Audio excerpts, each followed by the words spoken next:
It's time now for our Saturday Throwback, and with Thanksgiving this week, we thought that we'd take a look back at some St. Louis Thanksgiving traditions, some of which are still with us, some of which are gone now. We did some digging through our 1977 file tapes, and here's a sample of what we found.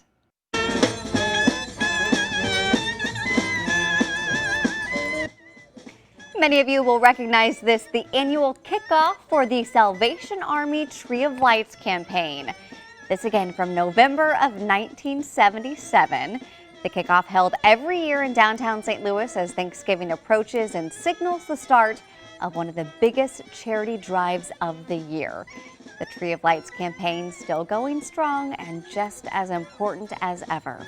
And with the holiday giving comes holiday shopping, of course. Check out these coats here. This is News 4 file video of shoppers packing a downtown department store on Thanksgiving weekend, 1977. And take a look at these cash registers. No scanners there. Everything entered manually. Now that is something that has really changed since 1977. You can imagine at that time, cash check probably more common than credit cards, and certainly no Venmo or Apple Pay back then. Black Friday, though, already a thing. And just like we do today, our reporters talk to shoppers about braving those big crowds. It don't bother me. I'm right there with the rest of them. I like to shop. Still the best day to come. Why? This is about the only free day I have, and I figure, well, it's just as easy to come down here and fight the crowd as fight it later on. Now, we're really not sure exactly which store this was. Maybe it was Famous Bar, maybe Six Bear and Fuller. I don't know, maybe you watching it at home, maybe you'll recognize something that identifies the store.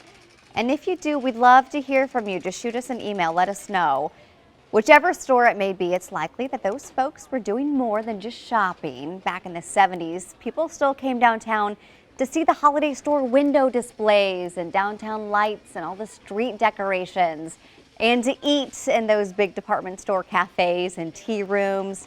You probably remember the legendary Famous Bar French onion soup, but it wouldn't be long before crowds like this would disappear from downtown as holiday shoppers moved to the suburbs, to those malls and big box stores. Now, there was one other thing that really made 1977 stand out. That was the year that the idea of the home or personal computer really started to catch on. The first ones, known as microcomputers, began to show up in stores in 1977, and News 4 there, of course, to cover that. We shot video of curious shoppers checking out the still novel machines. You can see quite a crowd at that store. And you might notice a large sign reading Hobby Computer Center. That's not a brand name. Back in 1977, home computers were sometimes called hobby computers. At that time, most Americans had no idea how computers worked. They did not understand even the most basic computer terminology. And with that in mind, Channel 4 reporter Kathy McDonald went to ask an expert to explain how the heck a computer worked. Here's what she found. There are four essential elements to any computer. The most critical element is the central processing unit. That's the part that does essentially all the thinking of the computer, the arithmetic and logical type operations. And then, of course, every computer has to have a program stored in it. And the program in this computer is stored in these three chips right here. These are the read-only memory chips. Then we also have to have some facility in the computer to store information for temporary information, things that we're going to change at a later time, and that is stored in these 8 chips through right here. Those are called the random access memory.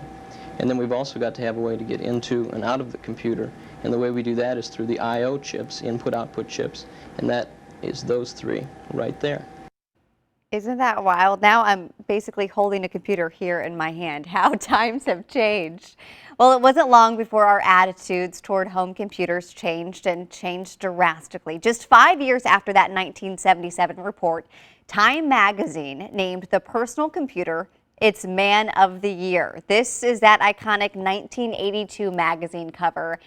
Remember, computers being sold at home use at that time didn't have anywhere near the computing power, storage capacity, or graphic capabilities as even the most basic smartphone of today. Okay, finally, while digging through those files from 1977, we found something that is sure to spark some memories for quite a few of you this morning. Take a look at this. This is my favorite. This is video of Santa making his annual arrival at Crestwood Mall by helicopter. Each year, he would land in the parking lot at Crestwood and hop out of the chopper, greet thousands of children all gathered to witness the pretty dramatic event. Not sure how Mom and Dad would exactly explain to those kids who might have asked, wait, I thought he used a sleigh pulled by a reindeer. Where'd this helicopter come from? No doubt they came up with some creative answers to that. Anyway, of course, Crestwood Mall, no more. It closed in 2013 and it was demolished in 2017. Ambitious redevelopment plans have fallen through.